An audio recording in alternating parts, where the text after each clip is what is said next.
Mga kababayan, nauunawaan ko ang galit at pagkadismaya ninyo. Nauunawaan ko ang galit ng taong bayan. Okay, right there, stop. Hoy! Hindi mo nauunawaan. Kay kung nakasabot jud ka, dugay na unta nimong giatubang ang imong mga kaso. Kung kasabot jud ka, dapat na-realize mo rin na isa kang malaking parte ng sistemang nakakasuka na kunwari ini-expose mo. Huwag na tayo magkunwari dito.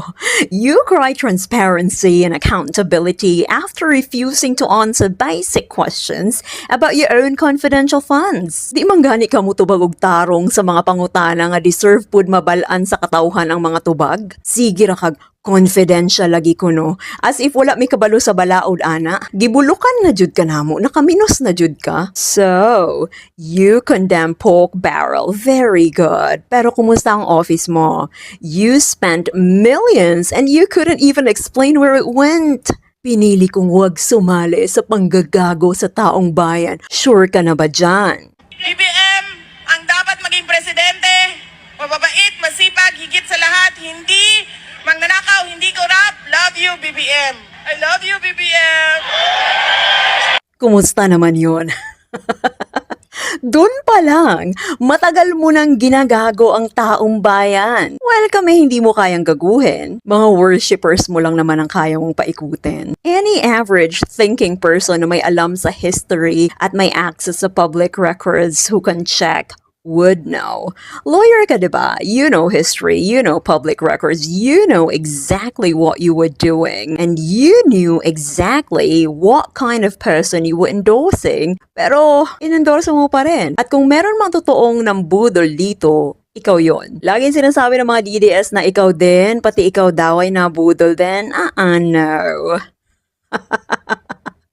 Sa tinudalay nga pagkasulti, ikaw ang number 1 nga nambudol nila. You blame the Congress for impeaching you, but hey, you gave the Congress a grounds to do so. You walked out of hearings, threatened the president, cursed on Zoom, and disrespected the Constitution you vowed to uphold. Kaisa ako ng milyong-milyong Pilipinong nadismaya at nandidiri sa pamahalaang lulong sa insekuridad at walang kabusugang kasakiman. Pwede nga.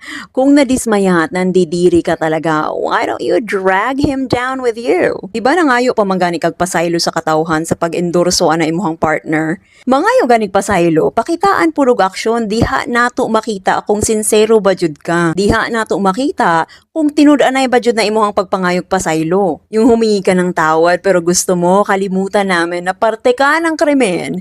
Tapos ikaw yung umangat.